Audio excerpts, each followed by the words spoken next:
નમસ્કાર વિદ્યાર્થી મિત્રો આજે આપણે આ વિડીયોની અંદર ધોરણ 8 વિષય ગુજરાતી સ્વ અધ્યયન પોથીનો પાઠ 16મો સુદામો દીઠા શ્રીકૃષ્ણ દેવરે એમનું સંપૂર્ણ સોલ્યુશન જોવાના છીએ। તો મિત્રો અહીંયા આ પાઠનું સ્વ અધ્યયન પોથીનું સંપૂર્ણ સોલ્યુશન છે આ મુજબનું। મિત્રો આવા જ સોલ્યુશન મેળવવા માટે આપણી ચેનલને સબસ્ક્રાઈબ કરો અને આ વિડીયો તમારા મિત્રો સાથે શેર કરો। બીજું કે મિત્રો આપણી યુટ્યુબ ચેનલ પર ધોરણ 8ના સ્વ અધ્યયન પોથીના દરેક વિષયના સોલ્યુશન મૂકેલા છે, જે તમને મારી યુટ્યુબ ચેનલના પ્લેલિસ્ટમાંથી મળી જશે। તો મિત્રો આપણે શરૂ કરીએ ધોરણ 8 ગુજરાતી સ્વ અધ્યયન પોથીનો પાઠ 16। તો પહેલો પ્રશ્ન આવે છે, કાવ્યના કથા વસ્તુને વાર્તા સ્વરૂપે લખો। પ્રસ્તુત કાવ્યખંડ સુદામા ચરિત્ર 7મા કડવાનો છે। કૃતિની શરૂઆતમાં શ્રીકૃષ્ણના વૈભવનું વિસ્તારપૂર્વક વર્ણન કર્યું છે।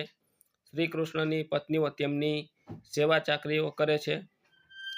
ત્યાં અચાનક દાસી આવીને સુદામાના આવવાના સમાચાર આપે છે। એ સમાચાર સાંભળતા શ્રીકૃષ્ણ સફાળા ઉઠીને સુદામાને મળવા જાય છે। દોડતા દોડતા પડે છે, એ ફરી ઉઠે છે અને દોડે છે। સુદામાને જોઈ શ્રીકૃષ્ણ રડી પડે છે। તેઓ સુદામાને પગે પડે છે અને બધા મિત્રો પ્રેમથી એકબીજાને ભેટી પડે છે।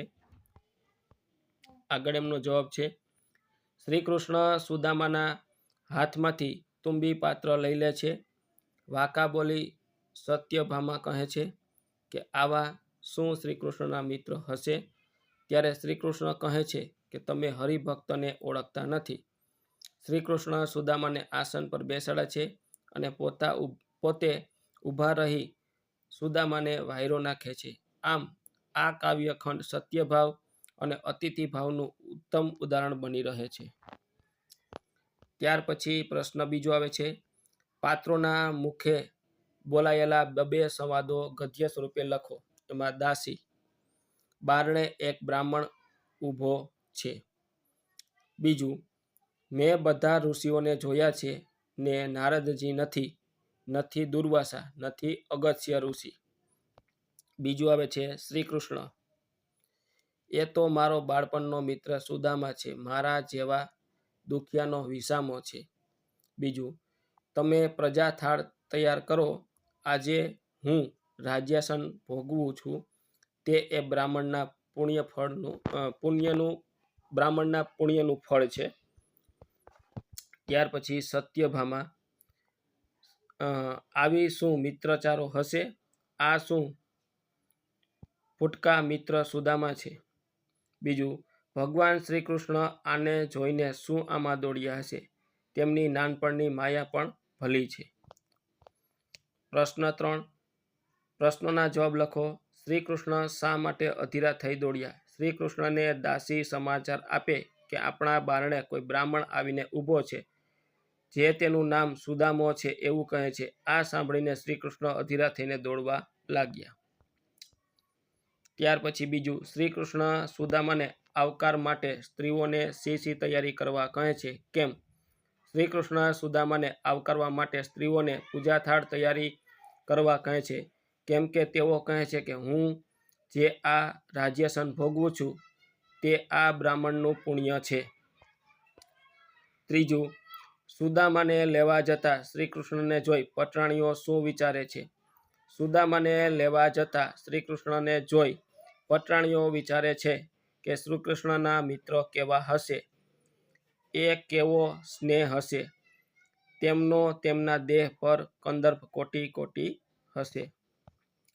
ચોથું, સુદામાને મળતા જ શ્રીકૃષ્ણ શું કરે છે? સુદામાને મળતા જ શ્રીકૃષ્ણની આંખમાંથી આંસુ આવે છે। તેઓ સુદામાને પ્રથમ પગે પડે છે અને પછી ભેટીને રડી પડે છે। ત્યાર પછી ચોથું આવે છે, તમે સાંભળેલો કે વાંચેલો શ્રીકૃષ્ણ વિશેનો કોઈ એક પ્રસંગ લખો। એકવાર ભગવાન શ્રીકૃષ્ણ નાના હતા ત્યારે બાળકો સાથે યમુના તટ પર જઈ પહોંચ્યા। એ વખતે જેઠ માસ ચાલતો હોવાથી ગાયો તથા બાળકો તાપથી અકળાઈ ઉઠ્યા। એમને ખૂબ જ તરસ લાગી એટલે એમણે યમુનાના વિષમય પાણીને પી લીધું। પાણી પીતા વેત જ બધા બેહોશ બનીને ધરતી પર ઢળી પડ્યા કે મરી ગયા. એમની એવી દયનીય દશા દેખીને ભગવાન શ્રી કૃષ્ણે એમણે પોતાના અમૃતમય અલૌકિક દ્રષ્ટિથી જીવતા કર્યા.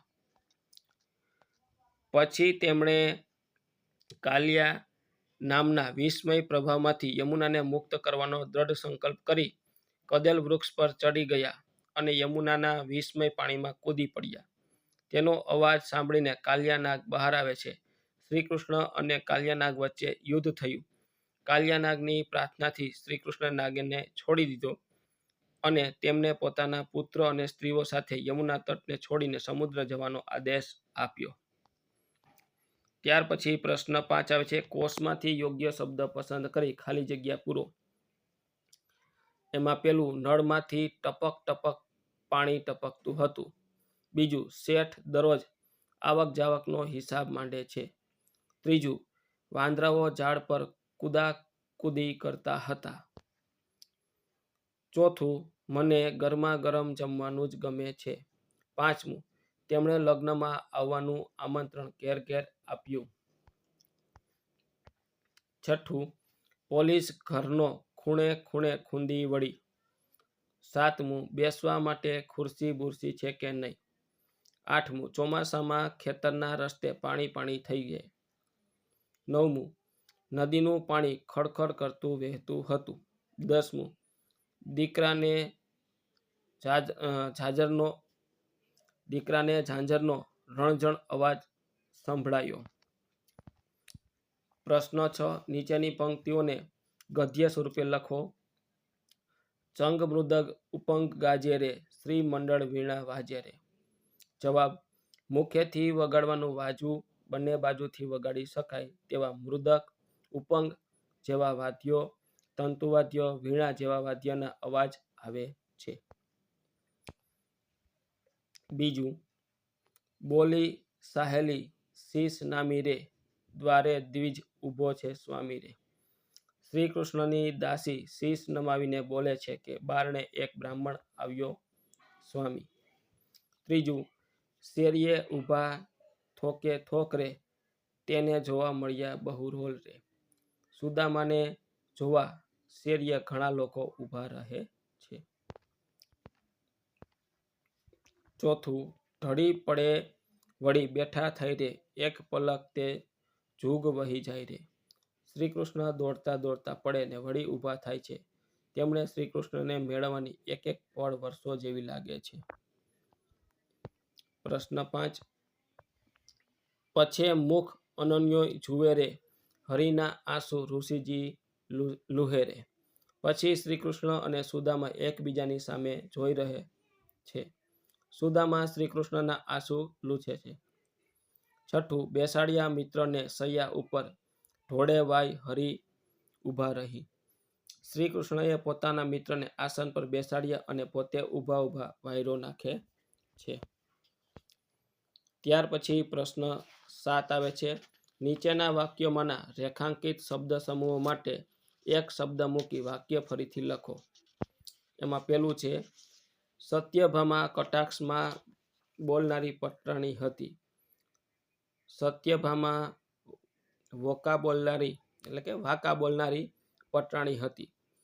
દર્શકો સાંભળવાના રસમાં મગ્ન હતા. દર્શકો સાંભળવાના રસમગ્ન હતા. તો મિત્રો, આ તો આપણું ધોરણ 8નું ગુજરાતીની સ્વઅધ્યયન પોથીનો પાઠ નંબર 16નું સંપૂર્ણ સોલ્યુશન. મિત્રો, આવા જ સોલ્યુશન મેળવવા માટે આપણી ચેનલ સબસ્ક્રાઈબ કરો અને આ વિડીયો તમારા મિત્રો સાથે શેર કરો. બીજું કે મિત્રો, આપણી યુટ્યુબ ચેનલ પર ધોરણ 8ના ગુજરાતીના દરેક વિષયના સ્વઅધ્યયન પોથીના સોલ્યુશન મૂકેલા છે, જે તમને મારી યુટ્યુબ ચેનલના પ્લેલિસ્ટમાંથી મળી જશે. તો મિત્રો, આવા જ વિડીયો નિહાળવા માટે આપણી ચેનલને સબસ્ક્રાઈબ કરો અને આ વિડીયો તમારા મિત્રો સાથે શેર કરો.